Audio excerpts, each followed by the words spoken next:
प्रकृति की उपचारक शक्तियों के बारे में जितना कहा जाए कम है। चाहे मनुष्य कितनी ही तबाही मचा दे, धरती हर बार खुद को फिर से जीवन देने के नए तरीके ढूंढ ही लेती है। आज हम एक ऐसी ही कहानी लाए हैं जो हमारी पृथ्वी की अद्भुत हीलिंग क्षमता को दर्शाती है। यह कहानी है चेरनोबिल की, जहां दुनिया की सबसे भयानक न्यूक्लियर दुर्घटना हुई थी।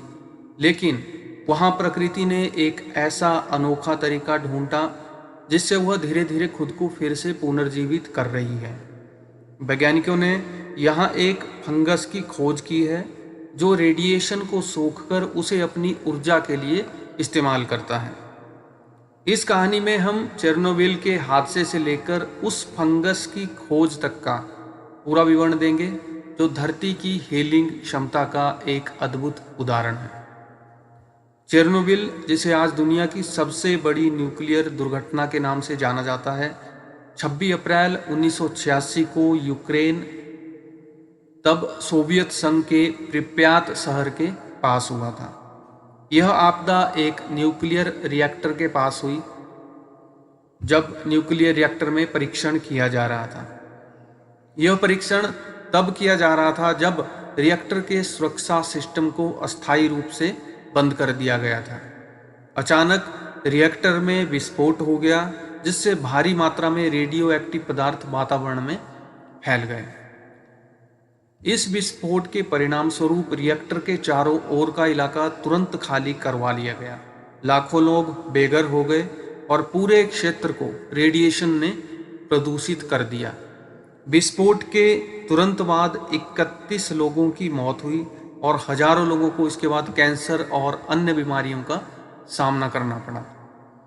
चेरनोबिल की आपदा के बाद रेडियो एक्टिव पदार्थ हवा के माध्यम से यूरोप और अन्य देशों में फैल गए।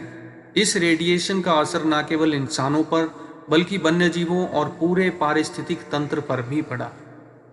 चेरनोबिल के आसपास का इलाका कई सालों तक रहने लायक नहीं रहा और इसे निषिद्ध क्षेत्र के रूप में चिन्हित किया गया। चेरनोबिल दुर्घटना के बाद क्षेत्र में रेडिएशन का स्तर इतना ज़्यादा था कि यह कई दशकों तक वहाँ किसी भी जीवन के लिए खतरनाक बना रहा। इंसानों और जानवरों में आनुवांशिक बदलाव हुए, कुछ वन्य जीवों में विकृतियां देखी गई और वनस्पतियों का अस्तित्व खतरे में था। वैज्ञानिकों का मानना था कि इस क्षेत्र को फिर से जीवन के लायक बनने में सैकड़ों साल लग सकते हैं। लेकिन समय के साथ वैज्ञानिकों ने चेरनोबिल में एक बेहद आश्चर्यजनक बात देखी। प्रकृति ने अपने तरीके से वहाँ फिर से जीवन का निर्माण शुरू कर दिया। जहाँ इंसानों ने हार मान ली थी, वहाँ वन्य जीवन ने फिर से पनपना शुरू कर दिया। धीरे धीरे जंगलों ने उस बंजर इलाके को घेर लिया, जानवरों की आबादी बढ़ने लगी और पौधे उगने लगे।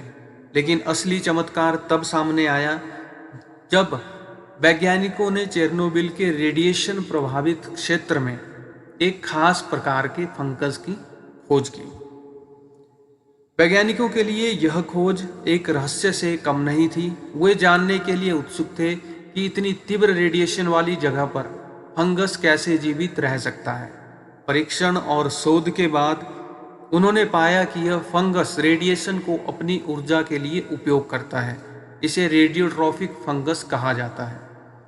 यह फंगस, जिसे क्लैडोस्पोरियम और क्रेप्टोकोकस के नाम से भी जाना जाता है, अपने शरीर में मेलानिन नामक एक विशेष पदार्थ रखता है।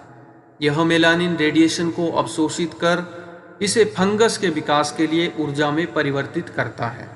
यह प्रक्रिया कुछ उसी तरह होती है जैसे पौधे सूर्य की रोशनी को अवशोषित कर फोटोसिंथेसिस करते हैं। वैज्ञानिकों का मानना है कि यह फंगस अपनी विशेषताओं के कारण रेडिएशन को सोखने की अद्भुत क्षमता रखता है। जब इसे रेडिएशन के संपर्क में लाया गया तो यह और तेजी से बढ़ने लगा। यह खोज बेहद महत्वपूर्ण है क्योंकि इससे यह साबित होता है कि पृथ्वी के पारिस्थितिक तंत्र में खुद को ठीक करने की अनोखी शक्ति है। इस फंगस की खोज ने वैज्ञानिकों के सामने कई नए सवाल और संभावनाएं खोली है।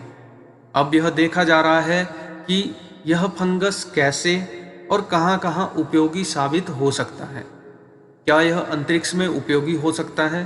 क्या इसका उपयोग न्यूक्लियर दुर्घटनाओं के बाद प्रभावित क्षेत्रों को ठीक करने में हो सकता है? वैज्ञानिकों का मानना है कि यह फंगस भविष्य में न केवल धरती पर बल्कि अंतरिक्ष मिशनों के भी काम आ सकता है। चेरनोबिल का इलाका आज एक अजीब सा मिश्रण है। वहाँ रेडिएशन के खतरे के बावजूद वन्य जीवन फिर से वापस आ रहा है। भालू, भेड़िए, हिरण और कई अन्य जीव अब उस क्षेत्र में देखे जा सकते हैं। यहाँ तक कि कुछ पौधे और पेड़ भी फिर से उगे हैं। वैज्ञानिकों का मानना है इंसानों के वहाँ से जाने के बाद प्रकृति ने खुद को फिर से व्यवस्थित करना शुरू कर दिया है। लेकिन यह फंगस जो रेडिएशन को अवशोषित करता है, यह सिद्ध करता है कि प्रकृति अपने सबसे कठिन हालात में भी अपना रास्ता ढूंढ लेती है। यह चमत्कारिक खोज न केवल चेरनोबिल के लिए बल्कि पूरे मानव जाति के लिए एक उम्मीद की किरण है। रेडियोट्रॉपिक फंगाई यानी कि रेडियोट्रॉपिक कवक एक ऐसे विशेष प्रकार के पदार्थ हैं जो उच्च रेडिएशन वाले वातावरण में ही पनपते हैं और रेडिएशन को ऊर्जा के स्रोत के रूप में उपयोग कर सकते हैं। यह क्षमता अद्भुत है क्योंकि अधिकांश जीवधारी रेडिएशन से क्षतिग्रस्त होते हैं, लेकिन ये कवक उसमें पनपने में सक्षम है। इनमें एक विशेष तरह का एक पिगमेंट होता है जिसे मेलानिन कहा जाता है, जो इंसानी शरीर की त्वचा में भी पाया जाता है।